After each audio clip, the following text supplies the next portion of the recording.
Hi, this is Uno Neo. We are going to jump straight into the energy. I hope everyone is having a beautiful and blessed day today. If not, it's okay. It's actually to turn the day around. I peeped 11. Manifest. Speak life into it. Speak life into your day today, over your morning.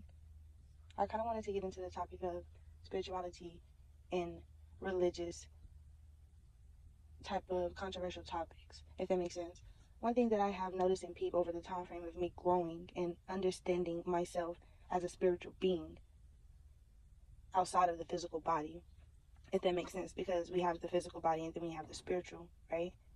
And what I feel like to be, I heard the core, which to me is like the brain, the conscious, right? So it's like a lot of times we are mistaken to not serve the same God as a person who may fall under the lines of religious factors.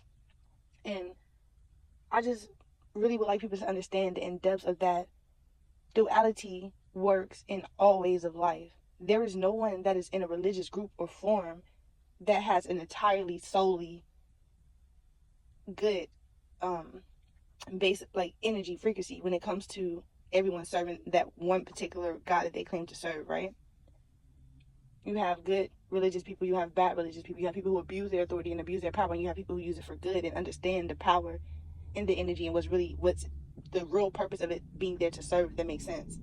Actually understanding the in depth of what's the real purpose. Not just speaking it from, it's okay to speak it from your perspective, but still based on again, that basically going back to the core, that's just understanding the natural principles of the universe and how it operates, how God has expected this universe to operate in order for it to coexist within each other and not naturally destroy and cause upon destruction. But there has to be a balance, because what good know what good is without evil. And I feel like it's vice versa as well. Well, evil know what evil is without good. You know? Like, there is no one here to judge anyone based upon how they got their connection to God. You feel me? God shows up in everything and everyone. Apart from him, I just felt called to look at that. And what does that say? That says, beware of the dog. That gives me beware of God. And it's 1:14 on the comments as I say that. Beware of God. Beware of the God of the dog. Beware of the God. Life is in everything. And someone just, I had a conversation with someone and they sparked that because she was kind of stating that, and I knew that as well, you know what I mean? But sometimes hearing it from another person is just the extra confirmation and boost that you need to know that what you feel is correct. And the way that you see fit to find God is only in regards to you and God. Nobody else has the power to dim you of that, to basically tell you otherwise. Besides him, he's the only one who gives true understanding and patience to that. A lot of people are very judgmental within this lifespan, and they're not serving. What God or gods are you serving in your world, in your reality, in your dimension, on your timeline that you're currently on? You know, because a lot of times we project. So what God are you serving? A lot of times people be so money hungry and money driven, be fame driven. She gave me the word idealization. I'm gonna break that word down. I am. And she spoke about how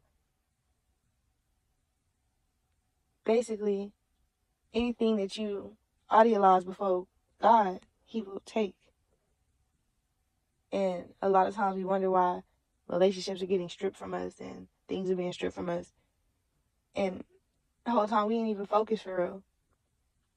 We out here projecting, just going about our lives, allowing time to pass us by, not being truthful and honest with ourselves, not genuinely looking into our spirit and understanding who we are on a spiritual level, not just the physical, not just what they've told you. Go pick a different book up and see what your energy is telling you, what your vibration is telling you. Because the truth is going to always speak within itself. You're going to receive confirmations through like chills, maybe. So many different aspects. And I feel that energy in me, like, aggressive. It's like, it feels aggressive a little bit, but I feel like that's God within himself as well. It's like firmness, like straightforwardness, you know what I mean? The truth, the literal truth, speaking the literal truth, and not caring about judgment of others, because you are allowing that channel of I know that the video probably cut off, and I apologize for that, but I wanted to get into another topic as well, as far as like love, connections, relationships. What's the purpose of connections forming? What's the purpose of us being here when it comes to like experiencing connections, you know? I feel that a lot of times people get lost in feeling that once through the time frame of you growing up, the type of people that you encounter, there's sometimes this energetic field surrounding around trying to keep a safe haven around.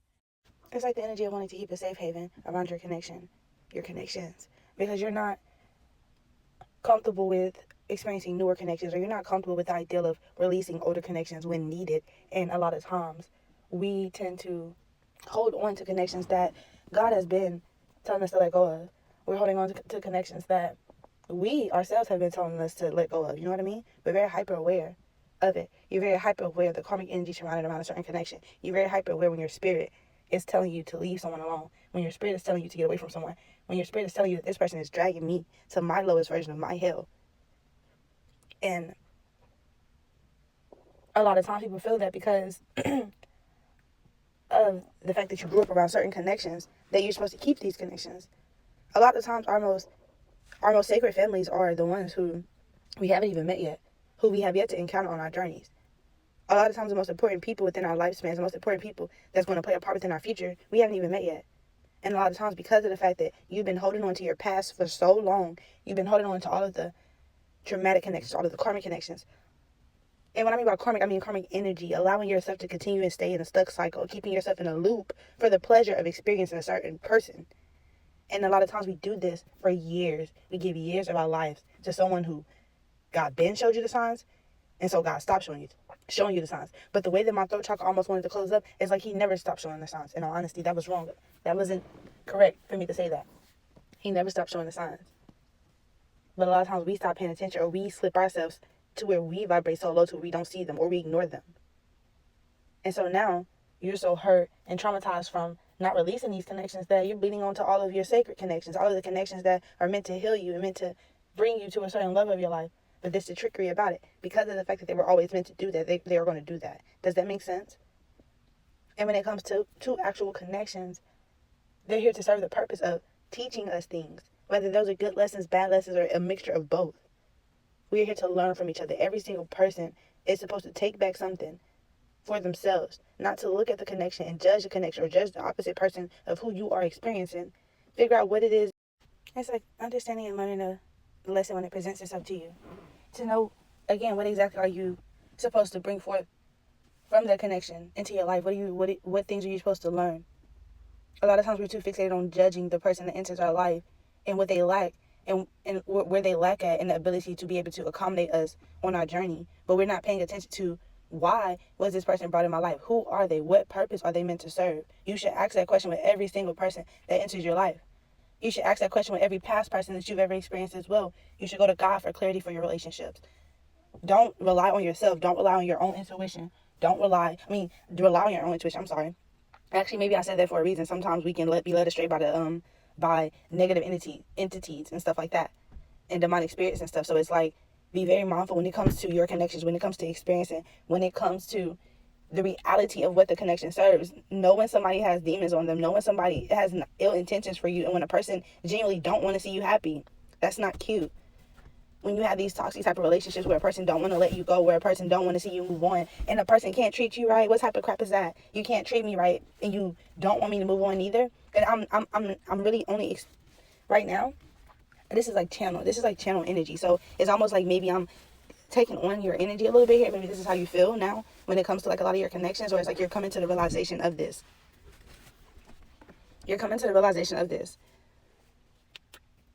It's just so important to just ask for that clarity, bro. Ask for that clarity, you know? And nobody's to judge nobody when it comes to their placement, as in, it's like just listen to your heart, listen to your spirit. You're going to know if a person